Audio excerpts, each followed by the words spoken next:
Well, happy Thursday to you. The USA women's 3-on-3 basketball team finally cracked the win column this afternoon in Paris. Hailey Van Lith and Rin Howard each scored 5 points to lead the U.S. to beat Spain 17-11. The Americans ratcheted up the defense today and were able to hit some key outside shots. Hailey 1 for 1 from beyond the arc, 2 for 4 inside the arc, and 1 for 1 from the free throw line in that win. U.S. will look to build on its first win in pool play tomorrow with a couple of more games. They'll play the host team, France, at 4 o'clock in the morning, and then Canada at 9 a.m. The American squad went 1-1 for the day. They fell to Australia early this morning, 17-15. The top 6 teams out of pool play will advance for a shot at a medal. Check the E! Entertainment channel to watch the games. Local Tel subscribers, that's channel 66. Well, the Mariners leave Boston after a heartbreaking 3-2 loss in 10 innings yesterday. George Kirby battled through 6 innings of work, while Josh Rojas and Dylan Moore gave him a brief lead. The Red Sox' Rafael Devers would deliver the game winner in extra innings. Rob Refsnyder. That one goes to the backstop. Here comes the run. The throw to the plate. He's safe. Let's see if he is okay. Hobbled as he gets up. Massa with the collision at the plate. Red Sox ahead 1-0. Devers down to third. Here's the pitch. Swing and a pop up. High in the air, out of play on the first base side, or is it? It is going to be caught in the dugout. Holy smokes, Justin Turner reaches over the railing of the Red Sox dugout. The wind blowing out to left field gave Turner a chance. He reaches into his former dugout. He was a Red Sox player last year. Turner makes the catch on the foul ball by Rafaela. That will end the inning. What a catch by Justin Turner. He's hit. That'll tie the ball game at 1-1. Dylan Moore ringing the bell. Demo with his 7th hit on the road trip. Fly ball hit pretty well. Center field backing up Durant. Turns, looks, and it is a home run for Josh Rojas. Rojas with a home run, his 6th. RBI number 20 hit well over the yellow line. Nicely done there. 2-1 Mariners. He put a charge into it, and that is right on the barrel. Is that yellow line hit to the right of it? That's why we know it was a home run. Yep. Come out here and ruin that streak. Ground ball right side, through for a base hit. Smith will round. Here he comes. No throw to the plate, and the Red Sox have tied it. Got to get ahead. Turner's going to make you be in the zone. Ground ball yanked to Raffy. He'll win the foot race for the force to retire the side. And it's Jansen to Jansen. And a mile-high pop-up. Danny Jansen looking for room. Has some. Back it up. Back it up. Oh! Made the play! As he went down on his back. It looked like trouble. Then it was. But he recovered. Oh, so this ball kind of took off on him. He gets back there. I thought this might get to the stands. I know the wind blowing a little bit. Man ends up making a beautiful catch. 2-0. Swinging a fly ball left center field. Well hit. Raley's back there all the way to the wall. It is off the wall. Here comes the run.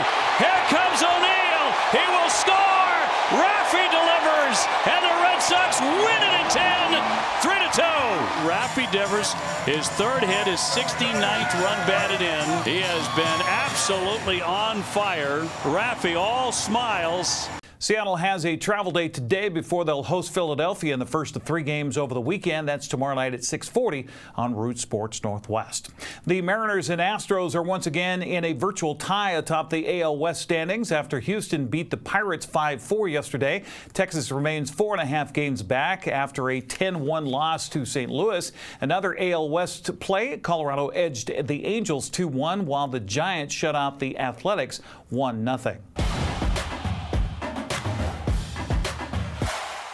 The Wenatchee AppleSox left Kelowna, BC with another win last night. Caleb Costa and David James combined on a 2-hit shutout as the AppleSox won 3-0. We get more on last night's sweep from the voice of the AppleSox, Joel Norman.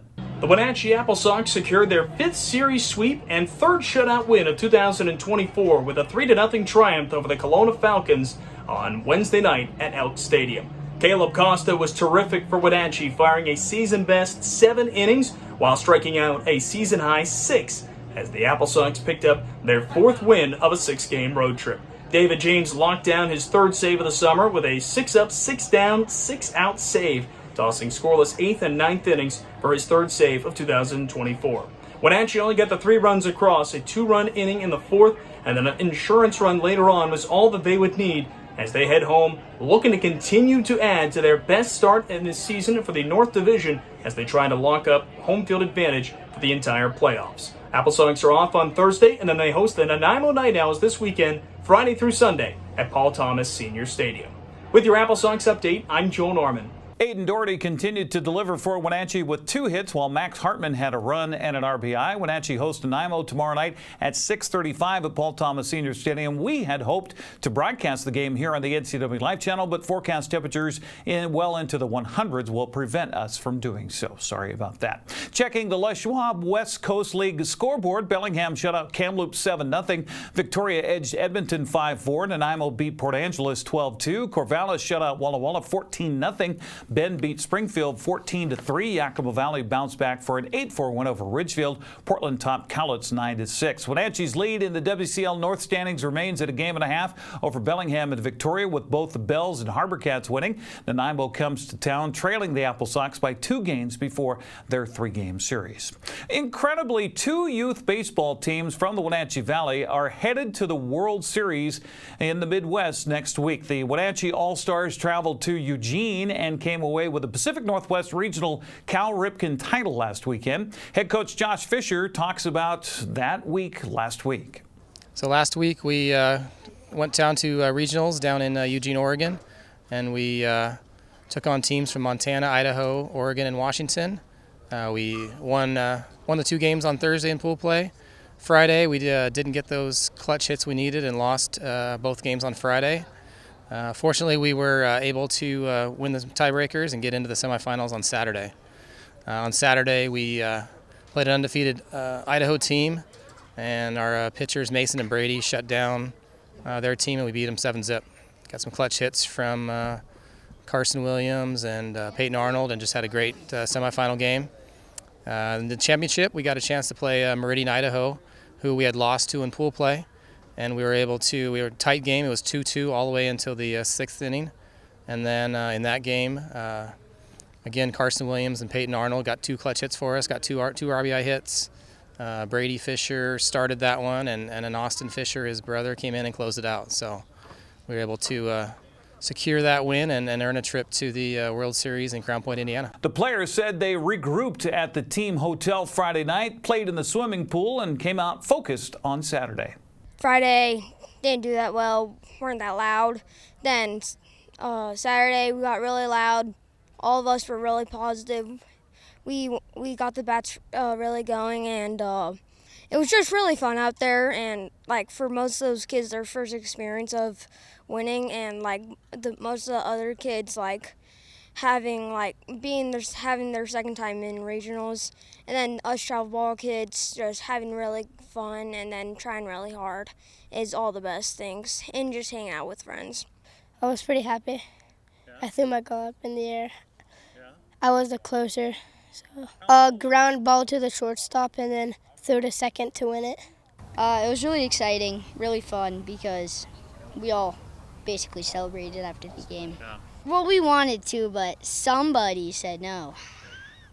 Who was the somebody? Brady Fisher. We just hit better and played better defense, and our pitching did way better on Saturday, and we also were wearing blacks. We just knew that we were either gonna go or not, so we just in case we didn't go, we went to the pool and had fun. I was super happy, and I wanted to hug Mason because he got that out. It was an honor, and it was crazy. Our whole team went crazy, and I was just super excited, happy, everything. I couldn't explain my feelings. Now, a revelation that came from this successful campaign for the Wenatchee All-Stars is that they play better with their black jerseys rather than the purple ones.